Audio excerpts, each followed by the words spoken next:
কোনো রকম রোদে দেওয়ার ঝামেলা ছাড়াই কিভাবে সারা বছর এই কাঁচা আমের আমসত্ত্ব রাখা যায় সংরক্ষণ করে, সেটাই আজকে আমি তোমাদের সঙ্গে শেয়ার করব।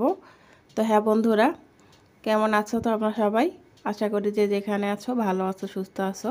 তো আজকে আমি তোমাদেরকে কাঁচা আম দিয়ে আমসত্ত্ব বানিয়ে দেখাবো এবং সেটা কিভাবে সারা বছর সংরক্ষণ করা যায় কোনো রকম গন্ধ ছাড়া, সেটাই শেয়ার করব।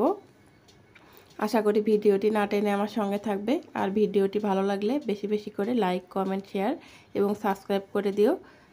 চলো তাহলে কিভাবে সেই আমসত্ত্ব আমি তৈরি করি তোমাদের সঙ্গে শেয়ার করি। তো দেখো, এখানে বাতাসে পড়ে যাওয়া কিছু আম নিয়ে নিয়েছি আমি। এগুলো দিয়ে আজকে আমি আমসত্ত্ব বানিয়ে দেখাবো। এখানে প্রায় 1 কেজির মতো আম আছে, মানে 1 কিলোর মতো। তো এগুলো এখন খুব সুন্দরভাবে খোসা ছাড়িয়ে ধুয়ে কেটে পরিষ্কার করে নেব। চলো এগুলো কেটে পরিষ্কার করে নেওয়া যাক। তো দেখো, আমগুলো খুব সুন্দরভাবে খোসা ছাড়িয়ে কেটে ধুয়ে নিয়েছি এবং একদম রেডি হয়ে গেছে আমসত্ত্ব তৈরি করার জন্য। তো দেখো আমি কীরকম করে কেটে নিয়েছি, গোটা গোটা করে। তোমরা যেরকম ইচ্ছা এখানে সাইজ করে নিতে পারো, কিন্তু মাথায় রাখতে হবে একটুখানি পাতলা পাতলা করে নিতে হবে। তো চলো এখন চুলায় যাওয়া যাক। তো দেখো, চুলায় একটা প্যান বসিয়ে দিয়েছি। এখানে আমি প্রায় 1/2 কেজির মতো পানি দিয়ে দিচ্ছি, মানে 1/2 কিলোর মতো পানি। এখন এগুলোর মধ্যে আমি আমগুলো দিয়ে দেব।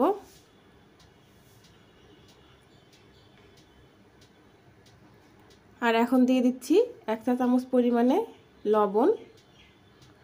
দিয়ে আমি একটা ঢাকনা দিয়ে ঢেকে নিচ্ছি যতক্ষণ না আমটা সেদ্ধ হবে ততক্ষণ পর্যন্ত। তারপরেও আমি সময়টা বলে দিচ্ছি, এখানে আমি 10 মিনিটের মতো আমটা সেদ্ধ করে নিয়েছি। তো 10 মিনিট পর আমি ঢাকনাটা সরিয়ে নিচ্ছি। ঢাকনাটা সরিয়ে আমি একটা আম চেক করে দেখছি যে ঠিক কতটা সেদ্ধ হয়েছে।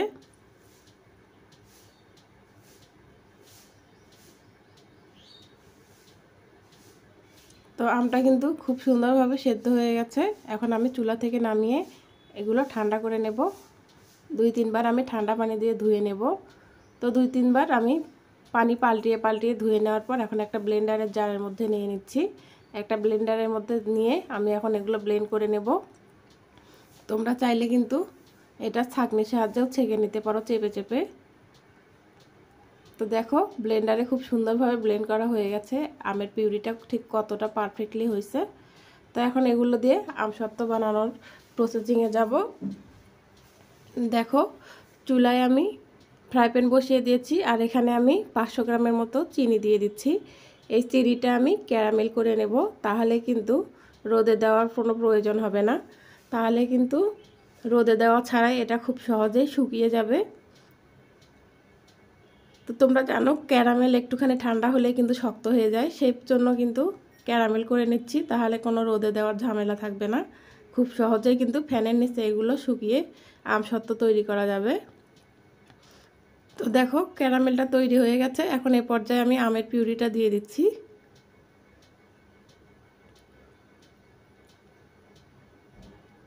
তো আমের পিউরিটা দেওয়ার পর যতক্ষণ না আঠালো ভাব চলে আসবে ততক্ষণ পর্যন্ত আমি এগুলো অনবরত নেড়ে চেড়ে নেব। তার আগে এখানে দিয়ে দিচ্ছি 1/2 চা চামচ শুকনো মরিচের গুঁড়া।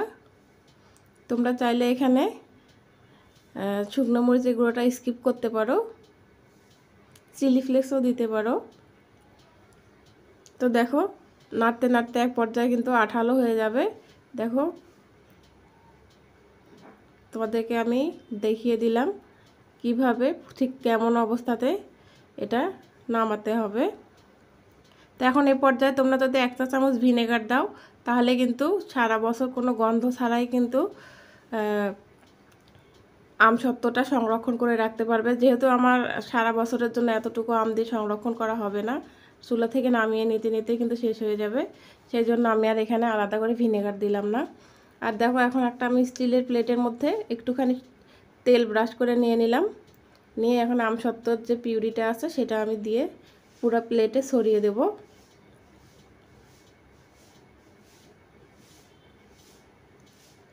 দেখো, পুরো প্লেটের মধ্যে আমি কিন্তু ছড়িয়ে দিয়েছি। এখন আমি এগুলো সারা রাত ফ্যানের নিচে রাখবো। এটা কিন্তু আর রোদে দেওয়ার প্রয়োজন হবে না। আর তোমরা যদি মনে করো যে বাইরে এখন যেহেতু প্রচুর রোদ, তাহলে তোমরা বাইরে রোদে দিতে পারো। তো দেখো সারা রাত ফ্যানের নিচে রাখার পর আমসত্ত্ব কিন্তু আমার রেডি হয়ে গেছে। তো আমি আর তোমাদেরকে কাটাটা দেখাতে পারলাম না, কারণ আমার মেয়ে কেটে নেওয়ার আগেই অর্ধেকটা খেয়ে ফেলছে। তো ঠিক যতটুকু ছিল ততটুকুই আজকে আমি তোমাদেরকে পরিবেশন করে দেখালাম ঠিক কতটা পারফেক্টলি হয়েছে। দেখো এটা কিন্তু তোমরা চাইলে সারা বছর সংরক্ষণ করে খেতে পারো। তো আমার যেহেতু অল্প, আমি বেশি বানাইনি, তো সারা বছর সংরক্ষণ করার মতো এতগুলো আমি বানাইনি। তো দেখো আমি অল্প পরিমাণে বানিয়েছি, আমার মেয়ে খুব পছন্দ করে এই আমসত্ত্বটা।